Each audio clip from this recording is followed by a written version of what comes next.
Hello, this is Tony Heller from RealClimateScience.com, setting the record straight about climate. I'm going to show you some graphs from government agencies today which bear no resemblance to reality. The only way which these graphs from different government agencies could have become so similar is if they colluded. Let's take a look at some graphs now. Zeke Housefather from Berkeley Earth made these claims earlier this week. He said, well, all of these three graphs from NASA show a relatively flat period of temperatures from 1940 to 1960. None show dramatic declines evident in early northern hemisphere focused land records. This is because modest mid-century cooling is only found in the northern hemisphere higher latitude regions. So what Zeke is trying to do here is make the post-1940s global cooling and the Ice Age scare disappear. Zeke is trying to erase the unanimous consensus of scientists in the 1960s and the 1970s. There was never any question among scientists that the 1960s through the mid-1970s were cooling. There was disagreement about what the future held. Some believed in global cooling and others believed in global warming, but nobody doubted that Earth was cooling rather quickly. Zeke and his cohorts in data tampering are banking on the fact that few people remember what was going on 40 years ago. I throw a monkey wrench in their works by bringing up history. But to be fair to them, there is another possibility. These young people who are doing the data tampering may simply not know history, and they may not be aware of how fraudulent their data practices are. So that's what I'm doing. I'm educating people about history. And I'm also educating people about how fraudulent these graphs from government agencies are. Let's go on to Zeke's next graph now. Multiple different groups of researchers around the world, including NASA, NOAA, the UK Met Office, and Berkeley Earth, have all put together historical temperature reconstructions that all agree quite well with each other and with raw, uncorrected records. Now I'm going to show you that these claims are false and that the only way these graphs could agree so closely is if they colluded. Let's go back to Zeke's first graph for a minute. The bottom graph is the southern extratropics. This graph shows fairly steady warming from 1930 until the present. But in 1978, NOAA showed the exact opposite. This equivalent graph from NOAA in 1978 showed very strong cooling from the 1950s into the mid-1970s. The text reads, the decreasing temperature in the south extratropics amounts to about 0.8 degrees Celsius. So it's pretty clear that government agencies don't agree. NOAA 1978 says the exact opposite of NOAA 2019. Who's more likely to understand better what the climate of the 1970s was? The scientists who were working then, or the young hacks who are tampering with the data now? I'm going to go with Angel and Korshover, two of the most respected names in climate science. Now let's look at the data from the southern hemisphere. There's only one place in the southern hemisphere which has good long-term data, and that's Australia. There are 20 locations in Australia which have good long-term temperature data going back to the 1880s. They are marked on this map. So what I did was I averaged out the temperatures at these 20 long-term locations. And remember, this is the only place where we have long-term data in the southern hemisphere. And look what I found. Temperatures in Australia dropped sharply from the early part of the 20th century into the mid-1970s. This sharp temperature drop from the 1940s to the 1970s is exactly the same thing as we see in the northern hemisphere. Zeke's claim that this cooling doesn't exist is simply nonsense. If you remember from yesterday's video, what people like Zeke are doing is throwing in all kinds of really low-quality temperature records which simply create noise. But if we use only high-quality data, the 1940 to 1970s cooling is very obvious, it's very real, and it's the same as in the northern hemisphere. Now let's look at the percent of hot days in Australia.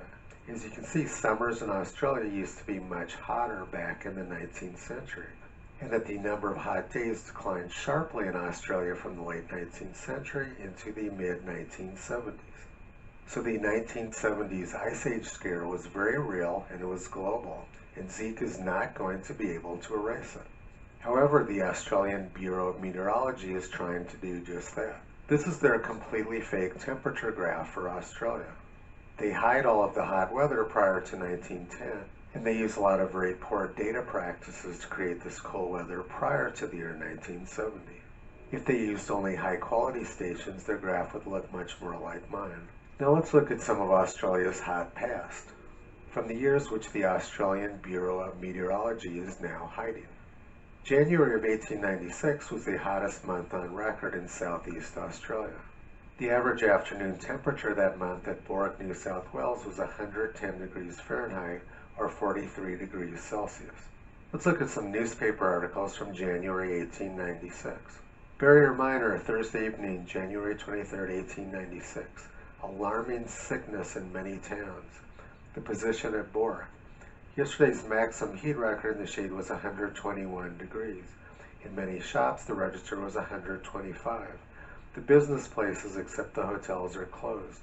10 more deaths have occurred in the town and district. The hospital is overcrowded. A bad time in Queensland. High records, numerous deaths, and blasted crops.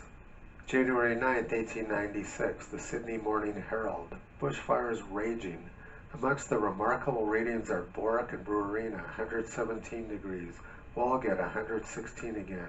In all, there were 44 stations out of 100 reporting that they had shade temperature exceeding 100 degrees. Another article from the Sydney Morning Herald, January 24, 1896, reporting temperatures of 120 degrees. New York Times, hottest of hot waves on record. How it struck sweltering New South Wales in January last. Talking about hot weather, one day last January, the mercury at Adelaide, Australia marked 127 degrees in the shade. And if you look at the bottom of the article, you can see shade temperatures along the Darling River on successive days in January 1896. 112, 107, 112, 114, 118, 121, 123, 118, 118, 115, 117, 124, 117, 121, 120, 128, 128, 124, 129, 126, 120, 126, 129, 110, and 108 degrees. That's some incredibly hot weather reported in the New York Times. And New York was having their own heat wave. This was reported on NPR. The heat wave of 1896 and the rise of Roosevelt. During the summer of 1896, a 10-day heat wave killed nearly 1,500 people, many of them tenement dwellers across New York City. Europe was also having a terrible heat wave that summer. July 17, 1896, heat wave in Europe, deaths from sunstroke. A great heat wave is at present being experienced in Europe. In England, numerous deaths by sunstrokes have occurred, including that of a sentry on duty at Marlborough House, the London residence of the Prince of Wales. In Spain, the heat has been so intense that the very birds have been killed. Arizona also had their record heat wave in 1896. Parker, Arizona had 7 consecutive days over 120 degrees, a record which has only been matched again once in 1905. There was a worldwide heat wave in 1896.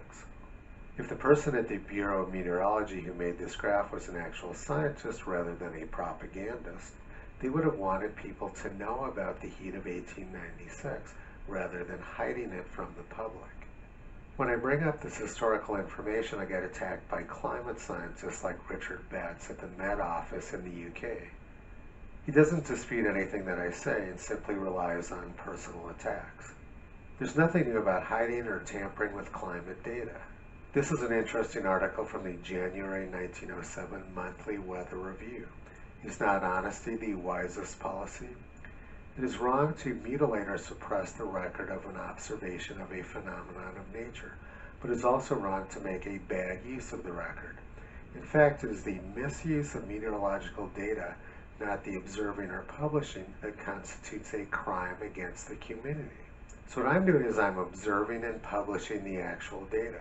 What they're doing is mutilating and suppressing it. What they are doing is a crime against the community. Then the article goes on. Observation and careful research are to be encouraged as useful. Misrepresentations are to be avoided as harmful. The independent press, as the voice of the people, should be not only vox populi, but vox dei, repressing all cheats and hoaxes, defending the truth in the best interests of the whole nation as against the self-interest of a few.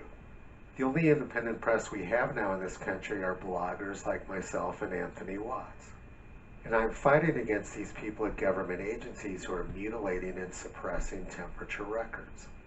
Before I finish up, Zeke will try to claim that the reason his southern hemisphere data is different from mine is because he's using ocean data as well. But the ocean data is also fake, as shown in this ClimateGate email from Phil Jones.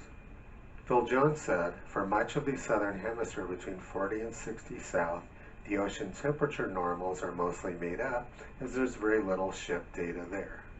The 1970s Ice Age scare was very real and it's global. The great American physicist and Nobel laureate Richard Feynman said, reality must take precedence over public relations, for nature cannot be fooled. Alarmists may have billions of dollars in a propaganda machine backing them up, but nature cannot be fooled. The reason why the graphs Zeke was showing from different government agencies were all so similar is because they colluded to make them that way. I show this ClimateGate email all the time because it's critically important.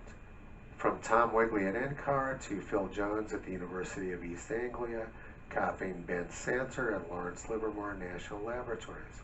If we could reduce the ocean blip by, say, 0.15 degrees Celsius, then this would be significant for the global mean. But we still have to explain the land blip.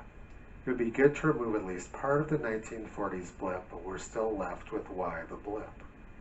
The scientists openly colluded to create a common temperature graph with the warmth of the 1940s removed and the subsequent global cooling removed. These graphs don't accurately represent Earth's temperature record, and the only reason why they're so close together is because the government agencies who created them colluded to make them that way. What they're doing is not science. They are mutilating and suppressing records. It's a crime against the community. Visit Toto on the web at realclimatescience.com. He's been pulling back the curtain on junk science and propaganda for a long time.